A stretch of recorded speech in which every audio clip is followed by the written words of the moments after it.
Buenos días y bienvenidos a esta tercera sesión de nuestra pequeña introducción a la filosofía de Descartes. En la sesión anterior habíamos intentado explicar el problema del mecanicismo, que es un poquito el medio ambiente intelectual dentro del cual está de manera prioritaria Descartes, y habíamos intentado determinarlo ante todo de manera negativa, es decir, como un anti-aristotelismo que se oponía tanto al concepto de finalidad como al concepto de potencialidad, que son los dos conceptos fundamentales de la filosofía aristotélica. Pues hoy quisiera seguir un poquito con esta definición del mecanicismo antes de entrar directamente en el texto de Descartes,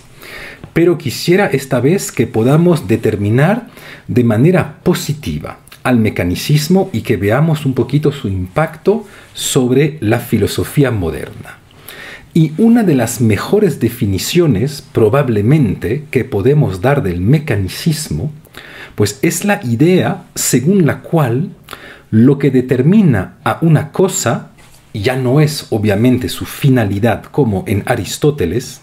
sino es más bien la configuración espacial de las partes que conforman a esta cosa. Es decir que de repente, y ahí bien entendemos el papel fundamental que ha jugado la revolución científica del siglo XVII y sobre todo la revolución en el campo de la geometría,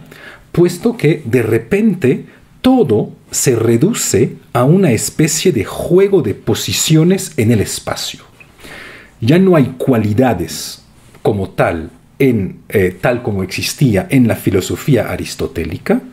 sino que las diferentes cualidades no van a ser más que un simple reflejo de la organización de las partes de las cosas, pero ya no son en realidad materias cualitativamente diferentes.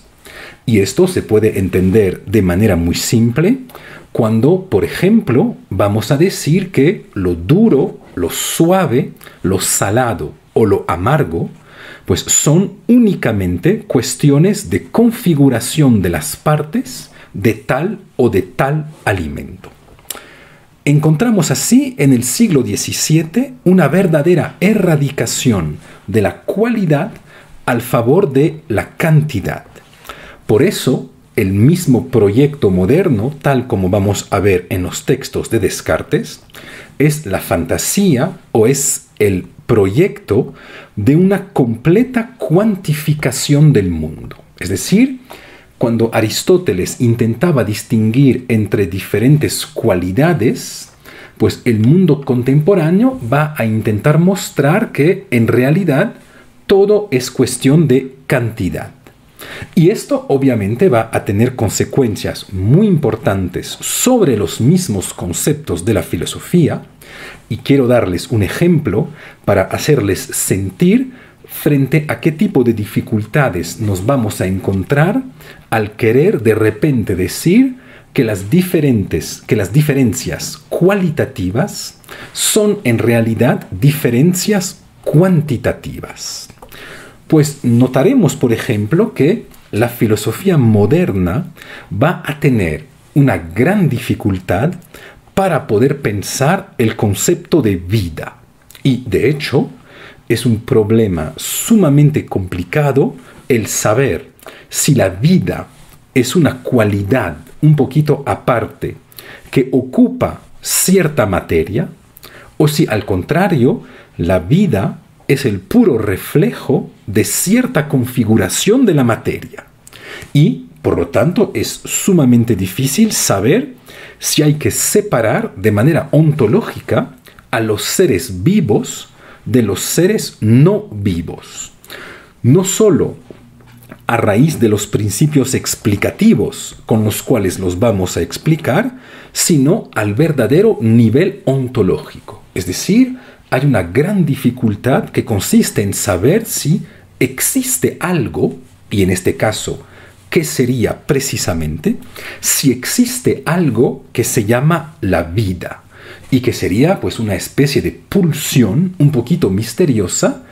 es decir, una cualidad un poquito misteriosa que habitaría cierta materia. De hecho, para muchas filosofías, como las filosofías antiguas o también algunas filosofías muy cercanas a diferentes religiones, pues para muchas filosofías se suele pensar que los seres vivos son seres un poquito aparte, que son seres cualitativamente diferentes, es decir, que hay una ruptura o hay una discontinuidad cualitativa entre los seres vivos y los seres no vivos, pues justamente a raíz de esta cualidad un poquito misteriosa que les habita, que solemos llamar la vida. Pues obviamente este ya no es el caso para la filosofía moderna, ya que el mismo mecanicismo es una especie de reduccionismo que va a tratar a la vida o que va a tratar al cuerpo vivo exactamente de la misma manera que cualquiera de los otros cuerpos de los cuales se ocupa la física. Es decir, que de repente los cuerpos vivos ya no son cuerpos aparte, que por ser vivos obedecen a reglas específicas, sino que vamos a decir que, en última instancia, cualquier tipo de cuerpo, sea un cuerpo vivo, pero también sea, por ejemplo, un cuerpo político, pues que cualquier tipo de cuerpo obedece a las mismas leyes de la física. Y obviamente en la filosofía moderna, pues este es el caso paradigmático de la filosofía de Spinoza y de su famosa definición del conatus. ¿Se acuerdan que en su ética Spinoza en realidad radicaliza a esta posición cartesiana describiendo a cada cuerpo por un simple esfuerzo para perseverar en su ser? Cada cuerpo, de por sí, tal como lo haría cualquier cuerpo de la física por su movimiento inercial, pues cada cuerpo de por sí tiende a perseverar en su estado. Y este estado, por lo tanto, solo puede ser modificado por una fuerza exterior que lo obliga a cambiar de estado. Les cito rápidamente la definición del conatus en Spinoza, que encontramos en la sexta proposición de la tercera parte de la Ética. Es probablemente la frase más famosa de Spinoza. Cito: cada cosa se esfuerza cuanto está a su alcance por perseverar en su ser. Pues en realidad, para muchos filósofos, este punto es bastante difícil de aceptar, ya que quisieran diferenciar el esfuerzo que hace para perseverar en su ser un ser vivo del esfuerzo que hace para perseverar en su ser un cuerpo que no tiene vida. Por ejemplo, todos entendemos que si ustedes intentan poner a un gato dentro de una bañera llena de agua, pues van a ver inmediatamente que el gato resiste. Es decir, que por una especie de pulsión de vida, por una especie de voluntad que tiene de perseverar en su ser, el gato va a resistir al hecho que ustedes lo lancen al agua. Sin embargo, si ustedes simplemente patean a una silla, pues en realidad no la van a ver resistir exactamente de la misma manera que lo que haría un gato, por lo que podríamos pensar que la fuerza de vida o la potencia de vida implica cierto tipo de resistencia muy diferente a la simple resistencia de un cuerpo físico. De la misma manera, podríamos imaginarnos que si bien un cuerpo político puede a su manera resistir a la opresión, resistir al fascismo, etcétera, etcétera, pues muchos filósofos pensarían que la resistencia de un cuerpo político no es exactamente la resistencia de un cuerpo de la física. Por ejemplo, la resistencia que me opone un cuerpo a la hora que yo quiera romperlo. Pues en realidad el reduccionismo de la filosofía moderna, reduccionismo fundamentado en el mecanicismo, es la idea según la cual justamente la resistencia de los cuerpos políticos o la resistencia de los cuerpos vivos es en última instancia exactamente el mismo tipo de resistencia que existe para los cuerpos de la física, es decir que cada cuerpo de por sí, al nivel ontológico más fundamental, está animado por un deseo de permanecer en su ser.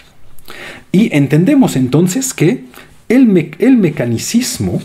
al reducir absolutamente todo al ejemplo de los cuerpos de la física, consiste en realidad en decir que es el modelo de la matemática o es el modelo de la física, tal como habíamos dicho cuando hemos señalado en la primera clase que la revolución científica del siglo XVII es ante todo una revolución científica de las ciencias de la materia y de las ciencias formales, pues el siglo XVII y su mecanicismo consiste en reducir la totalidad del campo humano al modelo que se suele aplicar en el campo de la matemática o en el campo de la física. Por esta razón, podríamos decir que la esencia del mecanicismo consiste en decir que todos los cuerpos, sean cuerpos no vivos, sean cuerpos vivos o sean incluso cuerpos políticos, pues todos los cuerpos están reducidos a sus simples propiedades espaciales. Y aunque sea difícil entender en un primer momento esta posición, y sobre todo, aunque sea muy duro asumir todas las consecuencias filosóficas de tal concepción del mundo, pues en realidad esta es la concepción radical de Spinoza que proviene del mecanicismo cartesiano radicalizado al extremo. Cada cuerpo es lo que es y sigue siendo lo que es por sus simples propiedades espaciales y por lo tanto se le debe tratar y entender exactamente tal como lo hacemos para absolutamente todos los cuerpos de la física. Les doy un segundo ejemplo para intentar mostrarles cuál va a ser la fuerza del mecanicismo, pero también cuál va a ser el impacto del mecanicismo sobre el campo de la filosofía. Sí, hemos visto en un primer momento que va a surgir una dificultad para pensar la vida, puesto que ya no se va a aceptar que la vida sea una cualidad aparte de ciertos cuerpos y que todos los cuerpos van a ser tratados de manera exclusivamente matemática o física. De ahí, por ejemplo, surgirá la famosa idea cartesiana de los cuerpos máquinas y de la reducción incluso del cuerpo humano en la medicina, pues de la reducción del cuerpo humano a una especie de máquina. Pero miren cómo esto puede tener una segunda consecuencia o un segundo impacto sobre todos los conceptos de la filosofía moderna. Bien entendemos que a partir del momento en el cual hayamos decidido, tal como es el caso en Spinoza, no es exactamente el mismo caso en Descartes, pero como mínimo en Spinoza sí. A partir del momento en el cual hayamos decidido que todos los cuerpos van a ser sometidos en sus principios explicativos, pero también en su ontología fundamental, pues a partir del momento en el cual todos los cuerpos van a ser reducidos a los principios de la física, pues va a surgir, por ejemplo, en Spinoza, esa tesis filosófica muy extraña, pero a la vez muy interesante, según la cual el suicidio es de por sí imposible. ¿Y por qué razón el suicidio es de por sí imposible? Pues justamente por lo que acabamos de señalar anteriormente. Todos bien entendemos que dentro del mundo de la física moderna, la fuerza que habita de manera prioritaria a todos los cuerpos es el movimiento inercial, es decir, este movimiento que, si es que no encuentra ninguna resistencia, pues sigue perseverando en su ser de manera indefinida, es decir, hasta que se encuentre o bien cierta resistencia que lo haga decelerar, o bien al contrario, otro cuerpo que lo haga cambiar de dirección. Pero si ven que a partir del momento en el cual vamos a pensar todos los cuerpos, incluso los cuerpos vivos, a raíz del paradigma de la física, pues el suicidio se hace de por sí imposible, porque se hace de por sí contradictorio, porque implicaría que un cuerpo, dentro de cierto movimiento inercial, pueda de repente decidir por sí solo ponerle fin al movimiento por el cual está habitado. Por lo tanto, vamos a encontrar por este reduccionismo físico, pues vamos a encontrar en Spinoza esta idea según la cual, de la misma manera que solo otro cuerpo puede modificar el movimiento inercial de un cuerpo, pues de la misma manera, lo único que nos puede destruir a nosotros como seres humanos son causas externas, es decir, es una fuerza superior a la nuestra, superior a nuestro movimiento inercial, que vendría a pegarnos desde una posición radicalmente externa. Pero si ven que de la misma manera que el cuerpo de la física que está dentro de un movimiento inercial no está programado para pararse solo en algún momento, pues de la misma manera, el movimiento que nosotros somos como seres humanos tampoco está programado para pararse dentro de algún momento específico y, por lo tanto, nuestra vida es en realidad infinita o es como mínimo indefinida de por sí. Sin embargo, bien entendemos que somos seres mortales, pero no somos seres mortales porque la muerte está inscrita en nosotros, sino que somos seres mortales porque, estadísticamente, si es que vivimos 80 años o si es que vivimos 100 años, pues es muy probable estadísticamente que dentro de estos 100 años nos vayamos a encontrar con alguna fuerza externa superior a la nuestra y que ponga fin a nuestra propia vida. Siempre a lo largo de esos 80 años podemos encontrarnos con algún virus, con alguna bala, con alguna enfermedad, con algún bus, es decir, con alguna fuerza externa que vendrá a poner fin al movimiento indefinido que nosotros somos como cualquier otro cuerpo de la física que estaría animado por un movimiento inercial. Por lo tanto, podríamos decir, a raíz de este reduccionismo físico en la filosofía de Spinoza, que el suicidio es de por sí imposible y que cada vez que nosotros pensamos ver a un ser humano suicidarse, pues en realidad ha sido asesinado por alguna causa externa. Y esta causa externa pues puede ser, por ejemplo, alguna deuda financiera que ya no puede asumir, alguna tristeza extrema,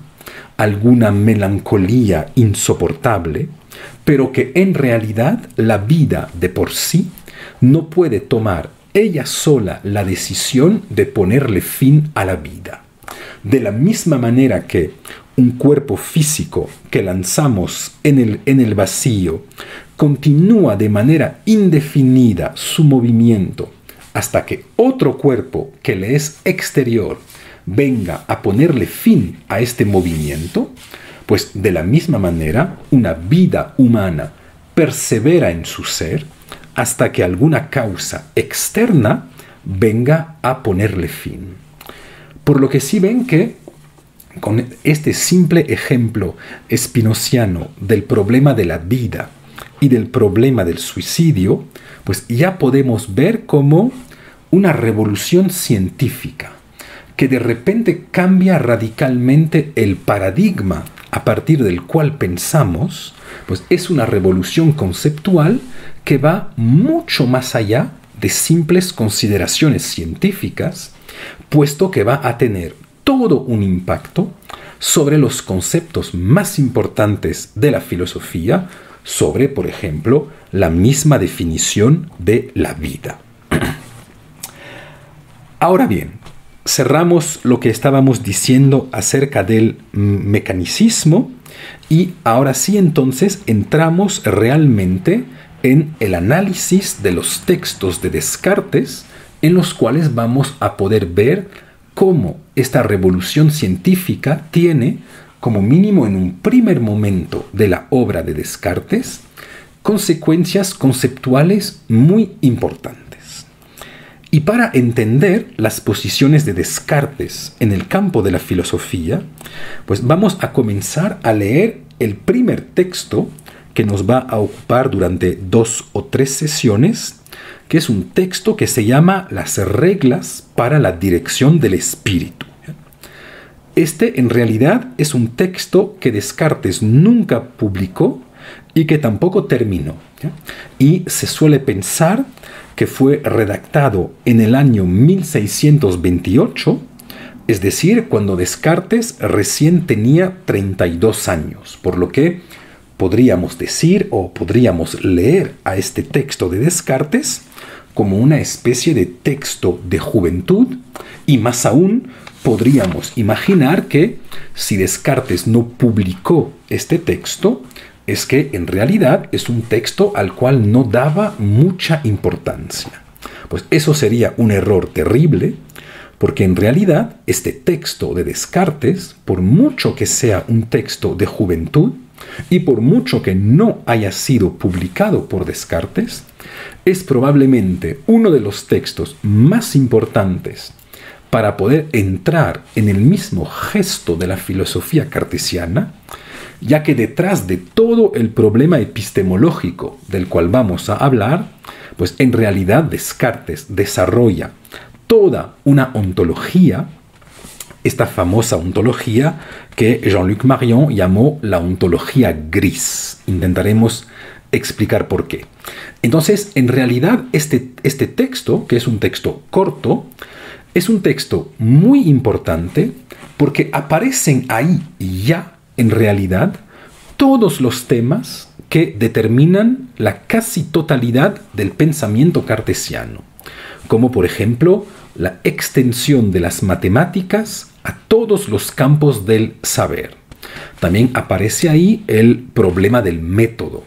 el problema de la articulación de la intuición y de la deducción, y también todo el problema de la ontología del objeto, que explicaremos, que es probablemente uno de los temas más importantes de toda la filosofía cartesiana. Comencemos entonces a leer la primera regla de esas reglas para la dirección del espíritu. En realidad, la regla 1 es una de las reglas más cortas de todo el texto y sin embargo es a la vez probablemente la regla más esencial del texto, puesto que en ella vamos a encontrar de manera explícita la totalidad del mismo proyecto del libro, que se puede resumir en realidad en una sola frase, que no es una frase de Descartes, pero que es una frase que les propongo como resumen de todas las reglas para la dirección del espíritu. En este texto, en realidad, se trata de invertir el centro de gravedad del conocimiento humano, haciéndolo pasar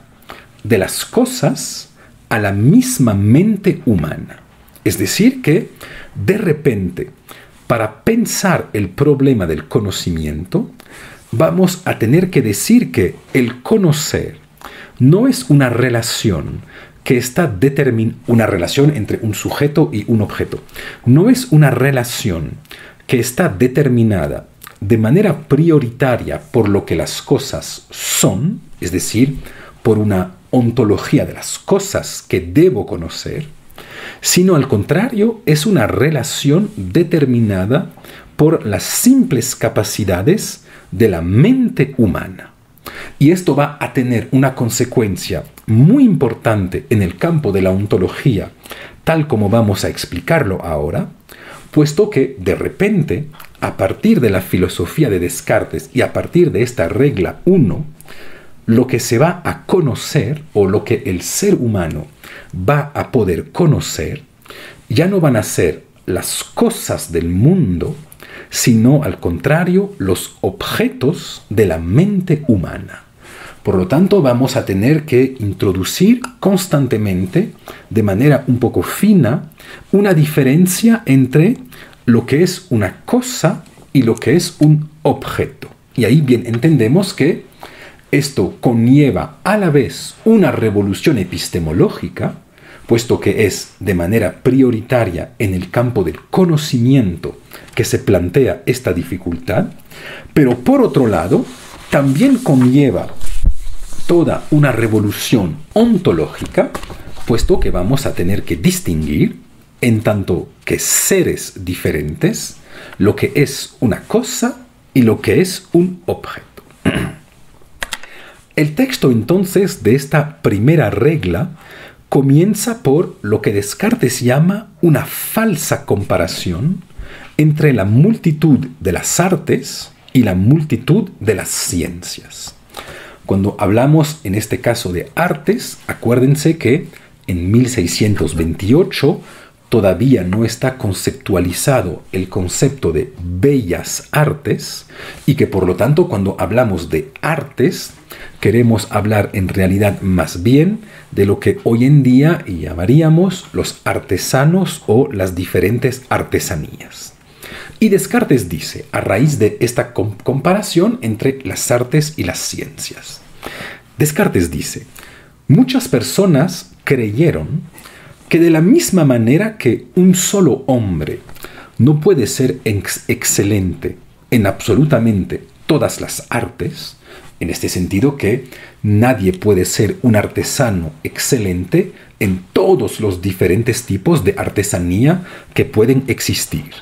Pues de la misma manera, dice Descartes, se llegó a pensar que un científico no podía ser bueno en absolutamente todas las ciencias. Así que si ven, comenzamos con la dificultad de, si bien es cierto que un artesano no puede ser excelente en absolutamente todos los diferentes campos de las artesanías, ¿qué tanto podemos extender esta especialización de las artes al campo de la ciencia y decir que, por lo tanto, también es imposible que un científico sea excelente en absolutamente todas las ciencias? Y para Descartes, esta falsa comparación, puesto que bien entendieron que Descartes va a criticar eso. Todo el gesto de Descartes va a ser el intentar mostrar que, si bien es cierto que uno no puede ser excelente en todas las artes porque existen diferentes artes, en cambio, uno puede ser excelente en el campo de la ciencia porque en realidad la ciencia es una. Vamos a ver todo este juego entre multiplicidad de las artes y unidad de la ciencia en Descartes. Pues primero veamos de dónde viene esta dificultad de la multiplicidad de las artes que ha podido llevar a ciertos seres humanos a pensar, dice Descartes, que lo mismo sucedía en el campo de la ciencia. Pues una vez más, esta dificultad proviene de la filosofía de Aristóteles. De ahí que este texto sea un texto sumamente anti-aristotélico. ¿Se acuerdan que Para Aristóteles, las ciencias se distinguían sobre todo según las cosas a las cuales se aplicaban. Y la idea de Aristóteles era más o menos la siguiente. Ya que las cosas son ontológicamente diferentes, pues es necesario que existan ciencias diferentes que tengan métodos, objetivos y también pretensiones diferentes según la cualidad de los objetos a los cuales se van a aplicar. Así, por ejemplo, pues todos entendemos, y en este sentido entendemos lo que quiere decir Aristóteles, pues todos entendemos que las cosas menos materiales o que los objetos más formales, pues en realidad gozan de un grado de necesidad superior al de las cosas materiales. Por lo tanto, las matemáticas, por no estar parasitadas por el carácter material de sus objetos, puesto que los objetos matemáticos no son materiales, sino exclusivamente formales, pues por esta especificidad no material de los objetos matemáticos, todos entendemos que la matemática es la ciencia que goza del nivel de verdad más alto que podamos encontrar, es decir, que la matemática goza de la certeza. Al contrario, señala Aristóteles, la materia o el carácter material de ciertos objetos es lo que introduce indeterminación en el mundo, lo que tiene como consecuencia que las ciencias que se ocupan de objetos materiales pues están sometidas constantemente a cierto grado de probabilidad. Es decir, que en las ciencias en las cuales nos vamos a ocupar, ya no de objetos formales, tal como en la matemática, sino de objetos materiales, pues nunca vamos a poder alcanzar certezas, sino exclusivamente probabilidades. Obviamente, habrán niveles de probabilidades diferentes, pero como mínimo habremos salido del campo de la certeza. Y eso se puede pensar si es que recordamos que la materia, es decir, el concepto de ile en griego, pues significa también madera. Y por lo tanto, a raíz de este pequeño juego de palabras entre el concepto que significa materia y el concepto que significa madera, pues todos podemos entender por qué razón la materia es lo que introduce cierto grado de indeterminación en el mundo y también, por lo tanto, cierto grado de indeterminación en la ciencia aristotélica. Puesto que todo el mundo sabe que si uno construye dos guitarras a partir de un mismo árbol, pues, por muy idénticas que puedan ser esas dos guitarras, siempre tendrán un sonido un poquito diferente. ¿Por qué razón? Pues porque siempre la madera tendrá las fibras en cierto sentido. Siempre será un poco más húmeda o un poquito más seca. Es decir, que en realidad nunca vamos a poder encontrar dos maderas que sean exactamente idénticas. Siempre existirá algo que les va a distinguir un poquito. Y este es, en última instancia, el problema fundamental de la materia que nos obliga a introducir más probabilidad en la ciencia, ya que si bien un círculo tiene exactamente las mismas propiedades que otro círculo, puesto que el círculo es exclusivamente formal, es exclusivamente conceptual, pues tal pedazo de madera nunca tiene exactamente las mismas características que otro pedazo de madera,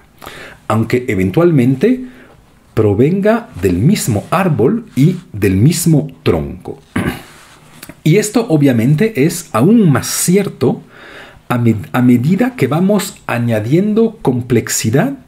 en los diferentes niveles de la materia. Por ejemplo, entendemos que un hombre es más diferente de otro hombre que lo es un pedazo de madera de otro pedazo de madera.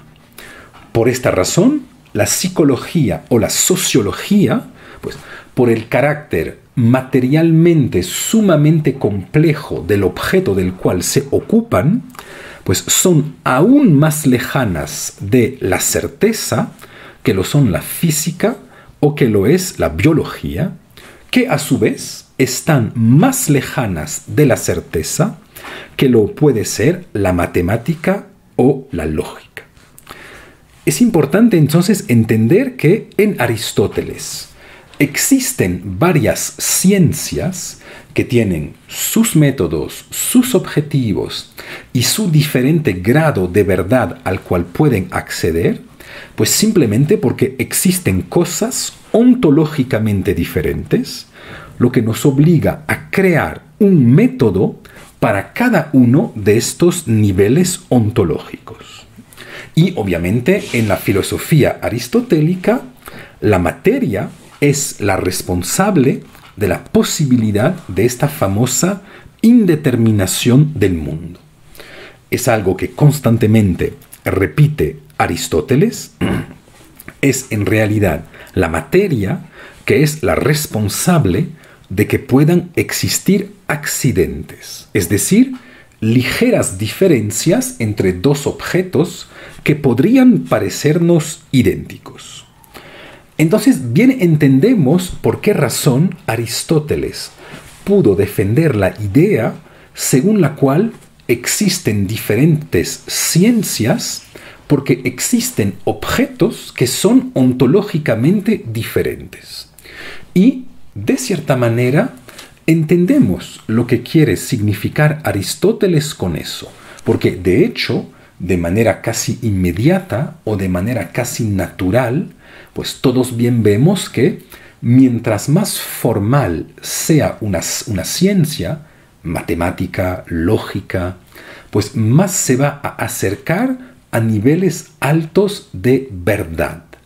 En cambio, mientras una ciencia se ocupe de un objeto cada vez más complejo al nivel material, como sería el caso de la psicología o como sería el caso de la sociología, pues bien vemos que la ciencia que se ocupan de objetos materialmente complejos, al contrario, van a encontrar una gran dificultad para realmente poder producir verdades.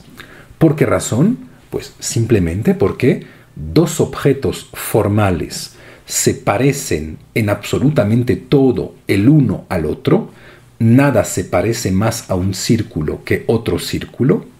En cambio, dos objetos materiales, por el simple hecho que sean materiales, siempre van a diferir sobre algunos puntos. De ahí, por ejemplo, que en psicología no se pueda aplicar recetas de manera objetiva o de manera estricta para absolutamente todo ser humano,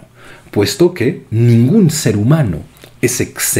exactamente idéntico al otro y que cada uno viene con su historia, su pasado, sus diferentes dificultades, etcétera, etcétera. Vemos así con Aristóteles que ya que existen cosas de géneros diferentes, es decir, cosas habitadas de más o menos materia,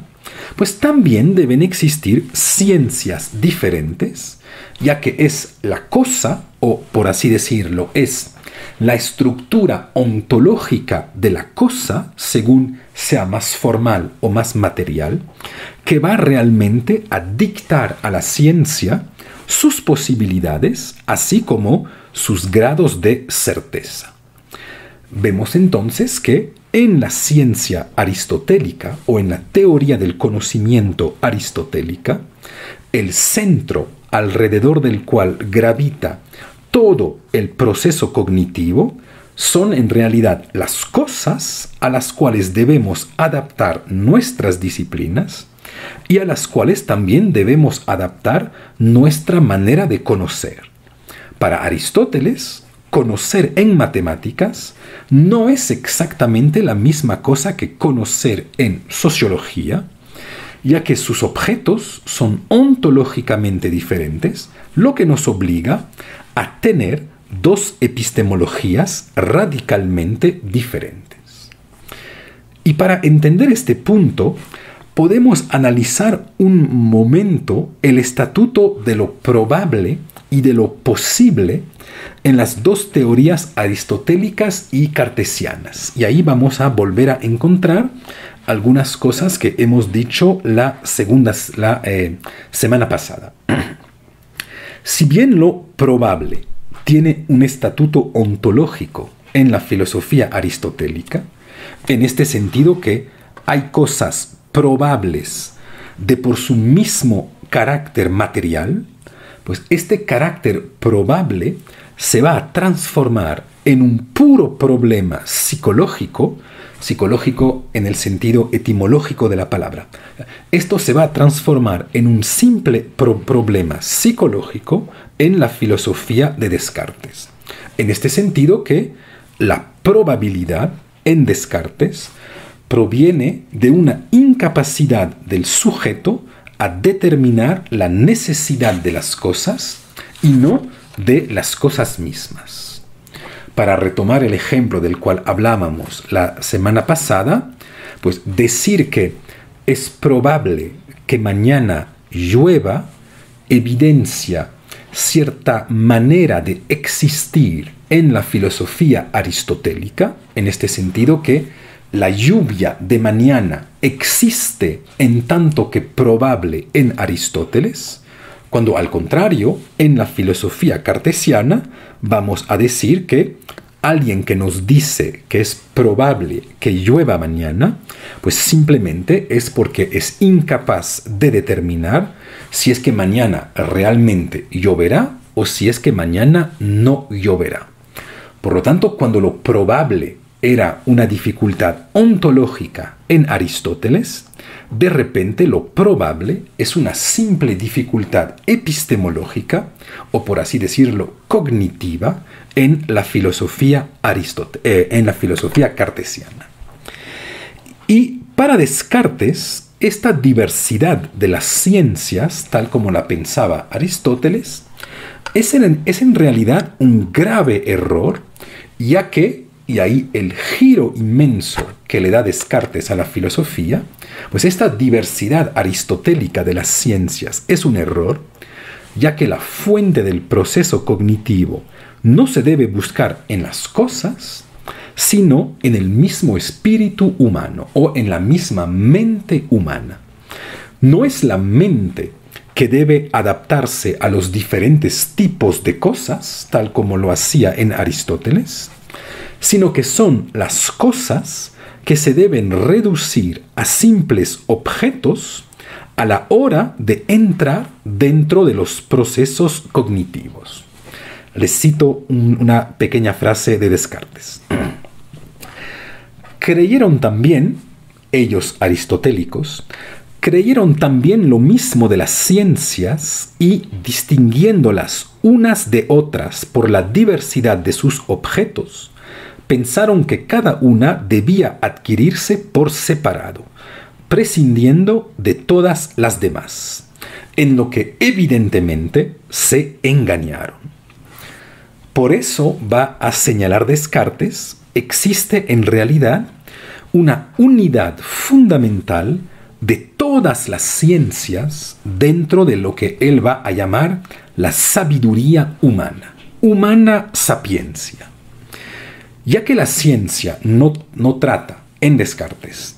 de las cosas, sino únicamente de lo que puede entrar dentro de nuestros procesos cognitivos, es decir, de lo que se va a llamar un objeto, no hay ninguna razón por la cual debamos separar las diferentes ciencias, ya que los objetos son ontológicamente idénticos, ya que por definición no son nada más que lo que de las cosas se puede someter a las condiciones del espíritu humano. Por lo tanto, bien entendemos por qué razón en Descartes la ciencia va a ser una, ya no como en Aristóteles. Simplemente porque, si bien es cierto que a lo mejor puede existir en el mundo cosas que gozan de estructuras ontológicas diferentes, o si bien es cierto que yo puedo pensar que hay en el mundo cosas ontológicamente diferentes, pues de todas maneras esto no impacta sobre el problema de la ciencia y el problema del conocimiento, puesto que la ciencia no conoce directamente a las cosas, sino que la ciencia conoce a objetos. ¿Y qué va a ser en última instancia un objeto? Pues va a ser lo que de la cosa es pensable o lo que de la cosa es cognoscible, es decir, lo que de la cosa puede entrar dentro de mis procesos cognitivos. Entonces, si ven que vamos a ver en la filosofía de Descartes una especie de reducción del proceso cognitivo que consiste en decir que de repente ya no tenemos un acceso directo a las cosas del mundo y que conocer ya no es conocer lo que las cosas son, sino al contrario, simplemente conocer lo que nuestra mente humana es capaz de conocer de las cosas. Y ahí sí ven que en realidad ya estamos muy cerca de la revolución copernicana. Por lo que bien podríamos decir que en este texto y en esta primera regla tan importante, pues a su manera Descartes anuncia ya un poquito la filosofía de Kant. Y podemos ver en el mismo texto de Descartes un punto importante que nos permite aclarar lo que acabamos de comentar, para que podamos ver que incluso dentro de sus ejemplos, Descartes constantemente intenta defender a sus tesis de manera perfectamente coherente. Si ven que, tal como sucede en muchos ejemplos de la epistemología y de la teoría del conocimiento, pues Descartes va a utilizar el ejemplo del sol y el ejemplo de la luz. ¿Se acuerdan que, como mínimo, desde la filosofía de Platón y desde la famosa alegoría de la caverna, pues el proceso cognitivo o el hecho de entender algo siempre ha sido asimilado a una especie de proceso visual que tiene algo que ver con la luz, tal como si pensar siempre fuese en realidad una especie de visión, y tal como si entender algo siempre fuese un poquito verlo. De hecho, este modelo visual de la filosofía se ha difundido tanto en nuestro pensamiento común que incluso nuestro lenguaje está completamente habitado por esta idea según la cual conocer siempre es un poquito ver. Y eso lo vemos, por ejemplo, de manera muy simple cuando dentro de la misma lengua española, para decirle a alguien si es que realmente ha entendido lo que yo le quiero decir, pues de manera casi natural voy a decirle, ¿ves lo que te quiero decir? Tal como si entender siempre fuese un poquito ver. ¿Ya? Y en muchos textos que hacen referencia a las teorías del conocimiento o a los procesos científicos, siempre se suele tomar el ejemplo o siempre se suele tomar como ejemplo al sol que ilumina al mundo tal como la verdad ilumina al espíritu humano. Pero hay algo muy importante en el texto de Descartes, incluso en este pequeño ejemplo del sol, que podría parecernos secundarios porque es una especie de metáfora cognitiva que utiliza Descartes, pero como siempre en Descartes, cada palabra cuenta. E incluso cuando toma un ejemplo que podría parecernos infantil como el ejemplo del sol, como metáfora del conocimiento, pues en realidad incluso esas pequeñas metáforas están muy bien pensadas. Por lo que en el texto de Descartes hay algo muy importante que tomar sobre este ejemplo del sol. Si bien el sol, el ejemplo del sol como metáfora del proceso cognitivo, nos hace pensar de manera inevitable en la teoría de Platón, en la cual el sol ilumina a las cosas como la verdad, pues se acuerdan que en el libro 7 de la República, el prisionero de la caverna sale de esta y de repente ve la realidad. Es decir, en Platón, las famosas ideas. Sale y ve a la realidad iluminadas por el sol, cuando dentro de la caverna solo solía haber sombras que provenían de cierto fuego. Pero hay una inmensa diferencia en el modelo de la visión y del sol, tal como lo plantea Platón, y el modelo de la visión y del sol, tal como lo plantea Descartes. Puesto que en el texto de Descartes, el sol ya no está, tal como en Platón, fuera del espíritu humano. Es decir, ya no es algo, un sol, que ilumina a las cosas para que yo pueda verlas, tal como sucede en la caverna de Platón. Hay un sol que ilumina el mundo y este sol, la famosa idea del bien en Platón, me permite ver la totalidad del mundo real. Pues en realidad, en la filosofía de Descartes, de repente el sol ya no está fuera de la mente humana, sino que el sol es la mente humana que alumbra, por lo tanto, a todas las cosas exactamente de la misma manera. Por lo que debe haber cierto tipo de unión de todas esas cosas que están iluminadas de la misma manera por una sola mente humana. Así comenzamos a ver que el proyecto cartesiano es realmente poner al sujeto, y aquí lo vemos incluso en el campo de la epistemología, con esta idea que el sol es la mente humana. Pues que el mismo proyecto cartesiano es poner el sujeto al centro de absolutamente todo, y al hacer que sea el mundo que se someta a los criterios del sujeto, es decir, el mundo que se somete a la luz del sol de la mente humana, y no lo contrario. Y esto obviamente nos permite entender el hecho que Descartes pueda pensar una conexión o una unión fundamental entre todas las ciencias, donde Aristóteles pensaba al contrario, una separación esencial entre ellas, dado que se aplicaban a géneros o a genos diferentes. Bien entendemos de repente que si es un mismo sol que ilumina tanto a los objetos de la matemática, como a los objetos de la biología, como a los objetos de la sociología, es decir, que si es una misma mente humana que por diferentes procesos que veremos la próxima semana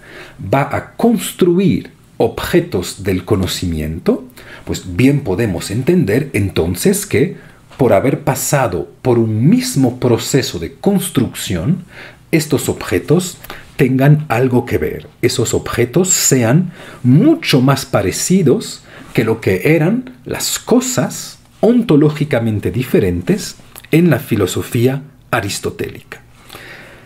Así también entendemos ya desde la regla 1, en realidad, por eso es tal vez una regla tan importante, que detrás de esta epistemología y detrás de esta dificultad que consiste en saber si la ciencia es una o si hay diferentes ciencias, pues también se esconde toda una ontología unívoca que va a consistir en decir que hay una sola manera de ser objeto del conocimiento, que se opone de manera radical a lo que era la ontología equívoca de Aristóteles, es decir, a una ontología que nos decía, cuidado, las cosas pueden ser de diferentes maneras. Pues si ven que Descartes diría, si bien es cierto que las cosas pueden ser de diferentes maneras, los objetos, en realidad, ellos solo pueden ser de una sola manera. Cuando Aristóteles afirmaba en su Metafísica, en 1026a, que lo que es, sin más precisiones, se dice en muchos sentidos, la famosa ontología equívoca, el ser se dice de diferentes maneras, pues los objetos cartesianos nos permiten pensar, al contrario, una ontología plenamente unívoca, es decir, en la cual el ser del objeto se dice en un solo sentido, puesto que proviene en realidad de una misma fuente, que es justamente la mente humana. Así que si ven, para cerrar esta sesión de hoy, que la regla 1 es una regla que de cierta manera ya contiene todo el proyecto de la filosofía cartesiana. Solíamos pensar cuando hacíamos filosofía que debíamos siempre regirnos sobre el estatuto ontológico de las diferentes cosas y que por eso hacer matemáticas no era la misma cosa que hacer biología, que no era la misma cosa que hacer sociología, porque sus cosas eran ontológicamente diferentes. Pues en contra de esta teoría del conocimiento, que de cierta manera ponía al centro de todo el ser de las cosas y la diferencia entre los diferentes tipos de ser de las cosas, ya vemos que desde esta regla 1, Descartes decide, al contrario, poner al sujeto al centro del proceso epistemológico. La ciencia es una, porque si bien es cierto que las cosas son diversas, el proceso cognitivo a partir del cual vamos a conocer, el proceso cognitivo a partir del cual de cosas vamos a hacer objetos del conocimiento, pues es un proceso cognitivo único que por lo tanto va a crear o va a construir ciertos objetos de manera absolutamente unívoca. Así que si ven que desde 1628 y desde una misma problemática que podría parecer como una problemática puramente epistemológica, una problemática que a lo mejor interesaría de manera casi exclusiva a los filósofos de la ciencia. La ciencia es una, o al contrario hay diversas ciencias. Pues en realidad ya está ahí todo el gesto cartesiano que consiste en decir, no, vamos a poner al sujeto al centro de todo. Vamos a poner al sujeto al centro de la filosofía. Y esto obviamente va a tener consecuencias en absolutamente toda la filosofía de Descartes, puesto que el sujeto no se va a poner al centro únicamente dentro de los procesos cognitivos, sino también, tal como veremos avanzando poco a poco, dentro de la misma metafísica cartesiana, es decir, en realidad, dentro de la totalidad de su filosofía. Es lo que intentaremos aclarar en la próxima sesión dentro de una semana. Muchísimas gracias por haber atendido a la sesión de hoy. Muchas gracias.